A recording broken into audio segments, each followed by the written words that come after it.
പട്ടായയിലുള്ള ഈ റിസോർട്ടിലാണ് കഴിഞ്ഞ 2 ദിവസവും ഞാൻ താമസിച്ചിട്ടുണ്ടായിരുന്നത്. പട്ടായയിലുള്ള പ്രധാനപ്പെട്ട കാഴ്ചകളെല്ലാം കണ്ടു കഴിഞ്ഞു. ഇന്ന് ഞാൻ ഇവിടുന്ന് ചെക്കൗട്ട് ചെയ്ത് തായ്ലൻഡിൻ്റെ തലസ്ഥാനമായ ബാങ്കോക്കിലേക്ക് പോവുകയാണ്. പട്ടായ സിറ്റിക്കുള്ളിലുള്ളതും പരിസര പ്രദേശത്തുള്ളതുമായിട്ടുള്ള ഏകദേശം എല്ലാ ടൂറിസ്റ്റ് ഡെസ്റ്റിനേഷനുകളും ഞാൻ 2 ദിവസം കൊണ്ട് കവർ ചെയ്തു. ഓടിപ്പിടിച്ചുകൊണ്ട് റഷായിട്ടുള്ള യാത്രയായിരുന്നു എന്ന് വേണം പറയാൻ. റിലാക്സ് ആയിട്ടുള്ള യാത്ര ഒന്നും ആയിരുന്നില്ല. എന്തായാലും ഇനിയൊരു തവണ കൂടെ പട്ടായ വരികയാണെങ്കിൽ റിലാക്സ് ആയിട്ട് കുറച്ച് നാൾ ഇവിടെ സ്പെൻഡ് ചെയ്യണം. പട്ടായ ബീച്ചിൻ്റെ അവിടെ നിന്ന് ഉള്ളിലേക്കുള്ളൊരു റോഡ് വഴി അങ്ങ് പോയി കഴിഞ്ഞാലാണ് റിസോർട്ടിൽ എത്തുന്നത്. ബീച്ചിനോട് ചേർന്നുള്ള ഫുട്പാത്തിലൂടെ കുറേ പേര് മോർണിംഗ് വാക്ക് ചെയ്യുന്നതായിട്ട് കണ്ടു. പട്ടായക്കാരുടെ ഒരു ദേശീയ വാഹനമാണ് തോന്നുന്നത്. പല ആവശ്യങ്ങൾക്കും അവരിങ്ങനെയുള്ള വണ്ടി ഉപയോഗിക്കുന്നുണ്ട്. എത്ര ശാന്തമായിട്ടുള്ളൊരു പ്രദേശമാണെന്നൊക്കെ പട്ടായ. രാത്രിയാകുമ്പോഴാണ് പട്ടായയുടെ മുഖം മാറുന്നത്. വൈകുന്നേരം 6 മണി മുതൽ രാത്രി 5 മണി വരെ പട്ടായ എന്ന് പറഞ്ഞാൽ വേറൊരു ലോകമാണ്. അങ്ങനെ പട്ടായ സിറ്റി ലിമിറ്റിൽ നിന്ന് മാറി ഞാൻ പട്ടായ ബാങ്കോക്ക് ഹൈവേയിൽ പ്രവേശിച്ചു. ഇവിടെ നിന്ന് ബാങ്കോക്ക് വരെ ഏകദേശം 2 മണിക്കൂർ ട്രാവൽ ചെയ്യാണ്ട്. പക്ഷേ എനിക്ക് ബാങ്കോക്ക് പോകുന്നതിന് മുമ്പ് വേറൊരു പ്ലാനുണ്ട്. അങ്ങോട്ട് പോകുന്ന വഴി ഇവിടെ ഒരു പ്രശസ്തമായിട്ടുള്ള ബുദ്ധക്ഷേത്രം ഉണ്ടെന്ന് പറഞ്ഞു. അപ്പോൾ അതും കൂടെ ഒന്ന് കണ്ടിട്ട് ബാങ്കോക്കിലേക്ക് പോകാമെന്ന് തീരുമാനിച്ചു. ആ ക്ഷേത്രത്തിൻ്റെ പേര് വാട്ട് സൊത്തോൺ വരാരം വോറവിഹാൻ എന്നാണ്. എൻ്റെ അമ്മോ, ഇമാതിരി പേരൊക്കെ പറയാനാണ് കുറച്ച് പാട്. ഹൈവേ നിന്ന് മാറിയിട്ട് കുറച്ച് ഉള്ളേരിയയിലാണ് ഈ ക്ഷേത്രം വരുന്നത്. ഈ ക്ഷേത്രം നിൽക്കുന്ന സ്ഥലത്തിൻ്റെ പേര് ചാച്ചോങ് സാവോ എന്നാണ്. ചാച്ചോങ് സാവോ സ്റ്റേറ്റ്. ലുവാങ് ഫോ സൊത്തോൺ എന്ന പേരുള്ള തായ്ലൻഡിലെ ഏറ്റവും പവിത്രമായ ബുദ്ധ പ്രതിമകളിലൊന്ന് ഇവിടെയാണ് സ്ഥിതി ചെയ്യുന്നത് എന്നാണ് തായ്ലൻഡുകാർ വിശ്വസിക്കുന്നത്. ഞാനങ്ങനെ ലൊക്കേഷനിലെത്തി. വളരെ വലിയ ഒരു ക്ഷേത്രം തന്നെയാണ് കേട്ടോ ഇത്. തായ്ലൻഡിലെ പ്രധാനപ്പെട്ട ടൂറിസ്റ്റ് കേന്ദ്രങ്ങളിൽ നിന്നെല്ലാം മാറിയിട്ടുള്ള ഒരു പ്രദേശമാണിത്. തായ്ലൻഡിലുള്ള സാധാരണ ബുദ്ധമത വിശ്വാസികളും ലോക്കൽസും ഒക്കെ വരുന്ന ഒരു ബുദ്ധക്ഷേത്രമാണിത്. അവരുടെ വിശ്വാസവുമായി ബന്ധപ്പെട്ട ഏറ്റവും പ്രധാനപ്പെട്ട ഒരു ക്ഷേത്രമാണിത്. നമ്മുടെ നാട്ടിൽ പൊതുവെ പറയാറില്ലേ, ഏറ്റവും ശക്തിയുള്ള ദേവീക്ഷേത്രമാണ്, പ്രാർത്ഥിച്ചാൽ ഉത്തരം കിട്ടുന്ന പള്ളിയാണെന്നൊക്കെ. അതുപോലെ ബുദ്ധമത വിശ്വാസികളുടെ ഏറ്റവും പ്രധാനപ്പെട്ട ഒരു ക്ഷേത്രമാണിത്. അവർ വിശ്വസിക്കുന്നത് ഇവിടെ വെച്ച് പ്രാർത്ഥിച്ചു കഴിഞ്ഞാൽ അവരുടെ പ്രാർത്ഥന സഫലമാവും. എന്തെങ്കിലും ബിസിനസ്സിൽ പ്രശ്നങ്ങളുണ്ടെങ്കിലോ അല്ലെങ്കിൽ ബിസിനസ്സിൽ വിജയം നേടാനൊക്കെ ഇവിടെ പ്രാർത്ഥിക്കുന്നതുകൊണ്ട് കഴിയും. അതുപോലെ പരീക്ഷയിൽ നല്ല ഫലം കിട്ടാനും നല്ല ആരോഗ്യം ഉണ്ടാകാനും കുടുംബത്തിന് നല്ല ദീർഘായുസ് ഉണ്ടാകാനൊക്കെ ഇവിടെ പ്രാർത്ഥിക്കുന്നതുകൊണ്ട് കഴിയുമത്രേ. ഈ ഒരു ഏരിയ മുഴുവൻ ഈ ബുദ്ധക്ഷേത്രവുമായി ബന്ധപ്പെട്ടിട്ടുള്ള കെട്ടിടങ്ങളാണ്. പാർക്കിങ്ങിൽ വണ്ടി വെച്ച ശേഷം മെയിൻ ഗേറ്റിലുള്ള ബുദ്ധക്ഷേത്രത്തിലേക്ക് ഞാൻ നടന്നു. തായ്ലൻഡുകാരുടെ ദേശീയ വാഹനം എന്ന് പറഞ്ഞ വാഹനം ഇതാണ്. നമ്മൾ പണ്ടത്തെ മലയാള സിനിമയിലൊക്കെ കണ്ടിട്ടുണ്ടായിരുന്നല്ലോ ഇത് അല്ലേ. മാമുക്കോ എങ്ങനെ ഒരു സിനിമയിൽ ഓടിച്ചു പോകുന്നുണ്ടല്ലോ, ഒരു സൈഡിൽ സിമൻറ്റ് ചാക്കൊക്കെ വെച്ചിട്ട്. ഇതിങ്ങോട്ട് കോഴിമുട്ട കൊണ്ടുവരുന്ന വണ്ടിയാണ് കേട്ടോ. ഈ ക്ഷേത്രത്തിലെ പ്രധാനപ്പെട്ട ഒരു വഴിപാടാണ് കോഴിമുട്ട. ഇങ്ങനെയുള്ള വാഹനങ്ങൾ ഇവർ പല ആവശ്യങ്ങൾക്കും ഉപയോഗിക്കുന്നുണ്ട് കേട്ടോ ഇവിടെ. ഇതിൽ യാത്ര ചെയ്യാനും സാധനങ്ങൾ കൊണ്ടുപോകാനും മാത്രമല്ല, ഇതിൻ്റെ മുകളിലൊരു ഷോപ്പ് വരെ സെറ്റ് ചെയ്തിട്ട് ഈ തട്ടുകട മോഡൽ ഇവർ ചെയ്യുന്നുണ്ട്. ഈ ക്ഷേത്രത്തിൻ്റെ മുൻപിൽ കൗണ്ടർ പോലെ ഒരു ഏരിയ ഉണ്ട്. അവിടുന്നാണ് ഈ ക്ഷേത്രത്തിനുള്ളിൽ വെച്ച് പ്രാർത്ഥിക്കാനുള്ള പൂക്കളും മറ്റ് സാധനങ്ങളൊക്കെ വാങ്ങിക്കുന്നത്. അവിടുന്ന് വാങ്ങിച്ചിട്ടുള്ളതാണത്. താമരപ്പൂവും പിന്നെന്തോ ഒരു ചന്ദനത്തിരി പോലെ ഒരു തിരിയുമുണ്ട്. അത് അവിടെ നിന്ന് അങ്ങനെ കൊണ്ടുപോയിട്ട് അവിടെ ഒരു ഏരിയ കണ്ടു. അവിടെ എല്ലാവരും വെക്കുന്നുണ്ട് ഈ പൂക്കളൊക്കെ. അപ്പോൾ അവിടെ ഞാനും കൊണ്ടുപോയി വെച്ചു. ഒരു ബുദ്ധ സന്യാസി നിൽക്കണമൊക്കെ അവിടെ. എനിക്ക് ഭയങ്കര കൗതുകം അവരെ കണ്ടപ്പോൾ. കാരണം നമ്മുടെ നാട്ടിൽ ഇങ്ങനെയുള്ള സന്യാസിമാരൊന്നും നമ്മൾ കണ്ടിട്ടില്ലല്ലോ. ഇവിടെ ഞാൻ പലതരത്തിലുള്ള ചടങ്ങുകളും പ്രാർത്ഥനാ രീതികളൊക്കെ കണ്ടു. ഞാനെല്ലാം അങ്ങനെ കൗതുകത്തോടെ കണ്ട് ആസ്വദിച്ചു.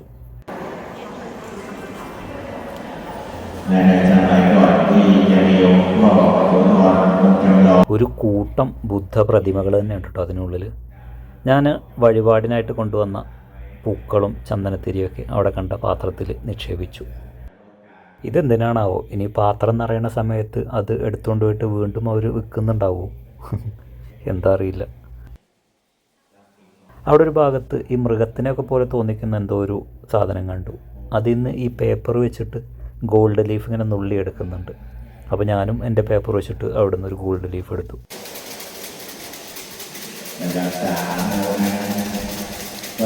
അത് ശരിക്കും സ്വർണം തന്നെയാണ് കേട്ടോ. ഈ സ്വർണത്തിൻ്റെ ഏറ്റവും ചെറിയ രൂപമാണ്, അങ്ങനെ പരത്തിയെടുക്കുന്ന ഒരു ഗോൾഡ് ലീഫ് എന്നാണ് എന്നെ പറയാം. അത് അവിടെ നിന്ന് എടുത്തിട്ട് ഇവിടെ പ്രതിമകളുണ്ടാവും, അതിൽ കൊണ്ടുപോയിട്ട് ഒട്ടിച്ച് വെക്കുക. പക്ഷെ ഞാൻ ചെയ്ത് നേരെ ഓപ്പോസിറ്റായിപ്പോയി, എനിക്കറിയാത്തതുകൊണ്ട്. എല്ലാവരും അവിടെ പ്രതിമയിൽ കൊണ്ടുവന്ന് ഒട്ടിച്ച് വെക്കുകയാണ്, പക്ഷെ ഞാൻ ചെയ്ത് എൻ്റെ പേപ്പർ കൊണ്ട് ആ പ്രതിമയിൽ നിന്ന് ഒട്ടിച്ചത് പറിച്ചെടുക്കുകയാണ് ചെയ്തത്. എല്ലാവരും ചെയ്യുന്ന പോലെ ചെയ്താലൊരു രസമല്ലല്ലോ, അപ്പോൾ ഒരു വെറൈറ്റി പ്രാർത്ഥനയാണ് എൻ്റെ അത്.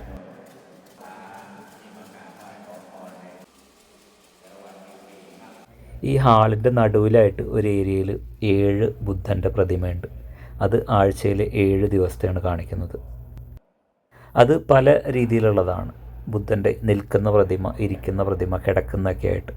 അതെങ്ങനെയാണെന്ന് വെച്ചാൽ നമ്മൾ പ്രാർത്ഥിക്കുന്നത് ജന്മ ദിവസത്തിനെ അടിസ്ഥാനമാക്കിയാണ്. നമ്മൾ ഏത് ദിവസമാണ് ജനിച്ചതെന്ന് വെച്ചാൽ ആ ദിവസത്തിനെ കാണിക്കുന്ന ഒരു പ്രതിമ അവിടെയുണ്ട്. അതിൻ്റെ മുൻപിൽ പോയിട്ടാണ് നമ്മൾ പ്രാർത്ഥിക്കുക. അങ്ങനെ പ്രാർത്ഥിച്ചു കഴിഞ്ഞാൽ ആ പ്രാർത്ഥന സഫലമാകും, ആ പ്രാർത്ഥനയ്ക്ക് ഉത്തരം കിട്ടും എന്നൊക്കെയാണ് ഇവർ വിശ്വസിക്കുന്നത്. എൻ്റെ ജന്മദിവസം ഒരു വ്യാഴാഴ്ചയാണ്. അപ്പോൾ വ്യാഴാഴ്ചനെ കാണിക്കുന്ന പ്രതിമ ഇതാണത്രേ. ഈ പ്രതിമകളുടെയൊക്കെ ശരിക്കുള്ള നിറം കറുപ്പാണ്. അതിൻ്റെ മുകളിൽ ഈ ഗോൾഡ് ലീഫ് ഇങ്ങനെ വിശ്വാസികൾ കൊണ്ടുവന്ന് ഒട്ടിച്ചത് കൊണ്ടാണ് ഈ സ്വർണ്ണ നിറം ആയി മാറുന്നത്. സ്വർണം പവിത്രതയുടെയും പരിശുദ്ധിയുടെയൊക്കെ പ്രതീകമാണെന്നാണ് ഇവർ വിശ്വസിക്കുന്നത്. അതുകൊണ്ട് തന്നെ പൊതുവെ ബുദ്ധക്ഷേത്രങ്ങളിലൊക്കെ വന്നു കഴിഞ്ഞാൽ പൊതുവെ ഒരു സ്വർണ്ണമയമായിരിക്കും എല്ലായിടത്തും. അത് അവരുടെ പ്രതിമകളുടെ നിറാണെങ്കിലും അല്ലെങ്കിൽ പ്രാർത്ഥിക്കാൻ ഉപയോഗിക്കുന്ന ഗോൾഡ് ലീഫാണെങ്കിലും അവിടെയുള്ള കാഴ്ചകളാണെങ്കിലും എല്ലാം അങ്ങനെ തന്നെയാണ്. അതിനുള്ളിൽ മൈക്കിലൂടെ ഇങ്ങനെ ഓരോന്ന് പറയുന്നത് കേൾക്കുന്നുണ്ട് തായ് ഭാഷയിൽ. അത് പ്രാർത്ഥനയാണോ പ്രസംഗിക്കുകയാണോ എന്താണെന്നും അറിയില്ല.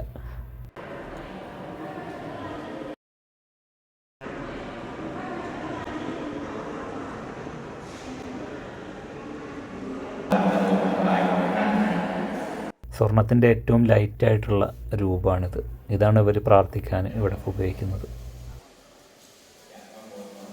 അതിലൂടെയൊക്കെ നടന്നിട്ട് ബുദ്ധവിശ്വാസികൾ പ്രാർത്ഥിക്കുന്നത് ഞാൻ ഒരുപാട് സമയം ഇങ്ങനെ നോക്കി കണ്ടു.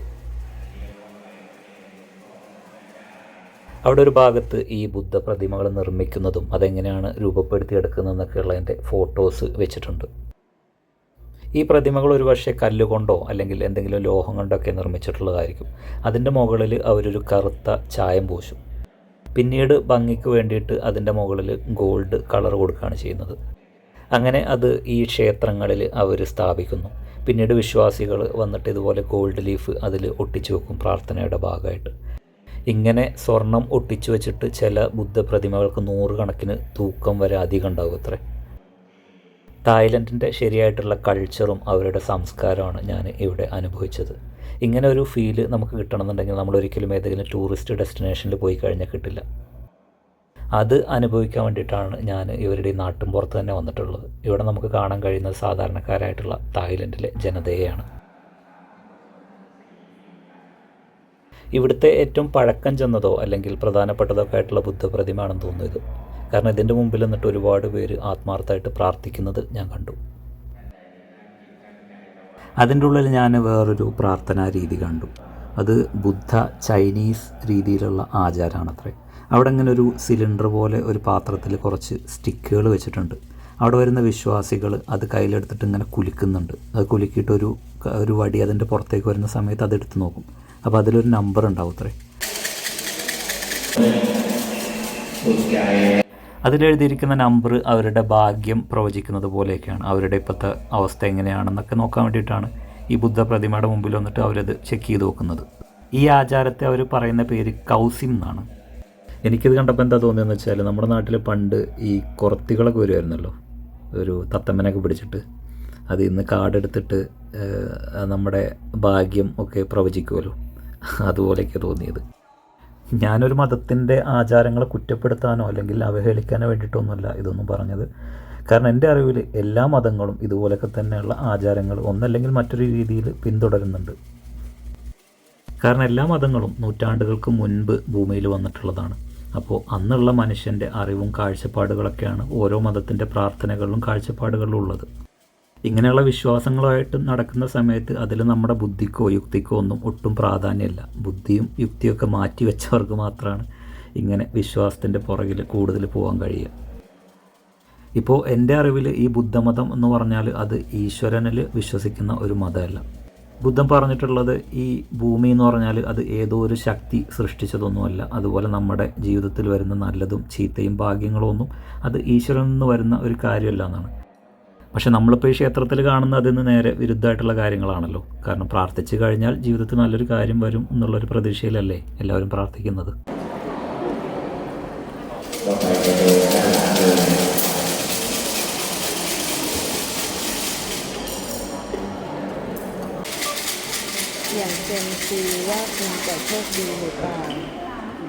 അവിടെയുള്ള പ്രാർത്ഥനാ രീതികളൊക്കെ ഒരുപാട് സമയം ഞാൻ അങ്ങനെ കൗതുകത്തോടെ നോക്കി നിന്നു.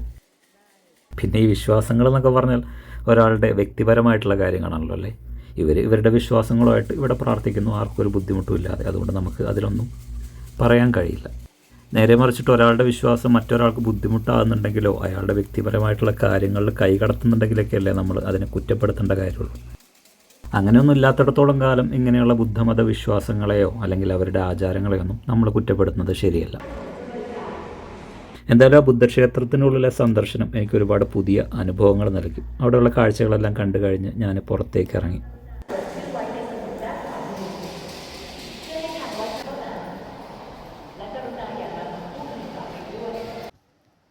ഇപ്പം നമ്മൾ ഇറങ്ങി വന്നിട്ടുള്ളത് ഈ ബുദ്ധക്ഷേത്രത്തിൻ്റെ ഒരു പ്രധാനപ്പെട്ട ഏരിയയാണ്.